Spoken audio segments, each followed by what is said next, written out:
બોરસદની આણંદ ચોકડી પાસે લૂંટની ઘટના બની છે। આઈસ્ક્રીમ પાર્લર પાસે ભાવિન પટેલ નામના વ્યક્તિની આંખમાં પાવડર નાખી લૂંટ ચલાવી હતી। ગળામાં પહેરેલ 3.5 તોલા સોનાના દોરાની લૂંટ ચલાવીને બે શખ્સો ફરાર થયા હતા। ભાવિન પટેલના ગળામાંથી પેન્ડલ સાથેના સોનાના દોરાની લૂંટ પલ્સર બાઇક પર આવેલા બે શખ્સો લૂંટ કરીને ફરાર થયા છે। બંને શખ્સોએ હેલ્મેટ પહેર્યું હતું। નંબર પ્લેટ વગરની નવી નકોર બાઇક પર આવેલા બંને શખ્સો સીસીટીવી કેમેરામાં કેદ થયા છે। બોરસદ ટાઉન પોલીસે ગુનો નોંધીને તપાસ હાથ ધરી છે। તો આ સમગ્ર ઘટના છે તે સીસીટીવીમાં કેદ થઈ છે।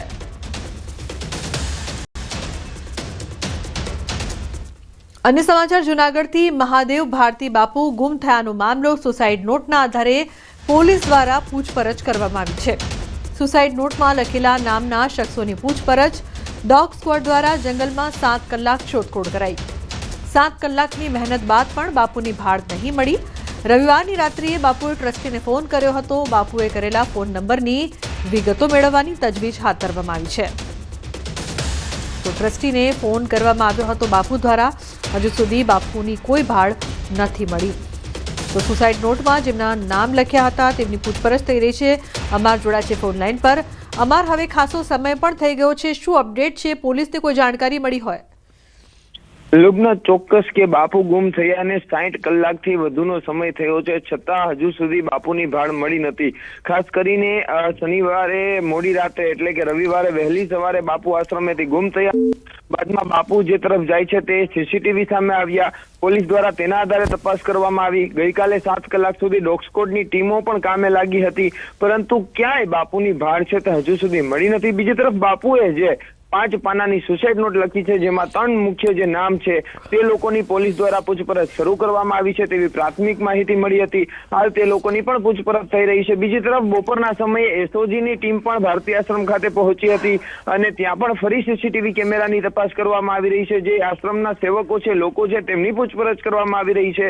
હાલ સમગ્ર મામલે પોલીસે તમામ દિશાએ તપાસ કરી રહી છે। જંગલ વિસ્તાર જે આવેલો છે ભવનાથ આસપાસનો જે ગિરનાર, ત્યાં વન વિભાગ ने પોલીસની જુદી જુદી ટીમો છેલ્લા 2 દિવસથી કામગીરી કરી રહી છે, પરંતુ હજુ સુધી બાપુની ભાળ બિલકુલ અમાર મિલી ડોગ જે હતો, જે ડોગ સ્ક્વોડમાં હતો, તેના દ્વારા જે શોધખોળ કરવામાં આવી હતી તે અંગે કોઈ અપડેટ છે? ચોક્કસ કે જે ડોગ હતો તેનું નામ હતું અને તે મિલી ડોગ છે તેમના દ્વારા તપાસમાં આવી હતી, પરંતુ તે જંગલ સુધી તે ડોગ છે તે ગયું હતું, પરંતુ અડધે રસ્તેથી ફરી વળ્યું હતું। ખાસ કરીને જે ડોગ છે તે પણ આ બાપુને શોધવામાં ક્યાંક નિષ્ફળ ગયું હોય તેવું કહી શકાય, કારણ કે જે જંગલ વિસ્તાર છે તે જંગલ વિસ્તારની અંદર બાપુ ક્યાંથી કયા રૂટ પરથી ગયા છે તે ડોગ શોધી ન શક્યું તેવી એક વાત સામે આવી છે।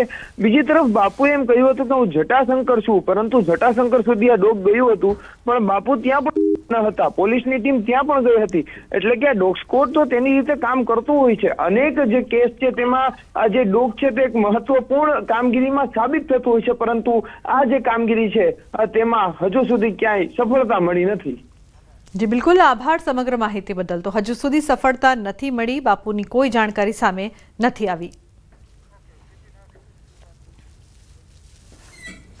सूरत में गांजाનું વેચાણ કરનાર તત્વો બેફામ બન્યા છે। શહેરનો ફ્લાયઓવર બ્રિજ બન્યો ગાંજાનો અડ્ડો। કાપોદ્રા ફ્લાયઓવર બ્રિજ ગાંજો છુપાવવા માટેનું સાધન। પોલીસે માહિતીના આધારે છાપો મારી ગાંજો ઝડપી પાડ્યો છે। ફ્લાયઓવર બ્રિજના નીચે ગાંજો છુપાવીને વેચાણ કરાતું હતું। દીપક સોનવણેની કાપોદ્રા પોલીસે ધરપકડ કરી છે। મૂળ કોસંબાનો વતની દીપક સોનવણે બ્રિજ છૂટકમાં ગાંજાનું વેચાણ કરતો।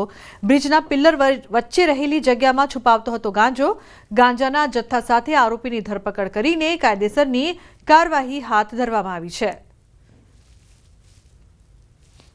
हमने सर्वेलेंस और टेक्निकल और ह्यूमन सोर्सेज से पता किया और वहाँ पे हमने काफ़ी छानबीन करके वहाँ से गांजे का जत्था हमें बरामद हुआ और हमने जो ड्रग पेडलर है दीपक नाम का, जो महाराष्ट्र का मूल निवासी है, उसको भी हमने धरपकड़ किया और NDPS एक्ट के तहत इसमें केस रजिस्टर किया है। तो પોલીસે આરોપીની ધરપકડ કરી છે। જે પ્રકારથી પોલીસ દ્વારા તપાસ કરવામાં આવી રહી હતી, ફ્લાયઓવર બ્રિજ ગાંજાનો અડ્ડો બની ગયો હોય એવું લાગી રહ્યું છે।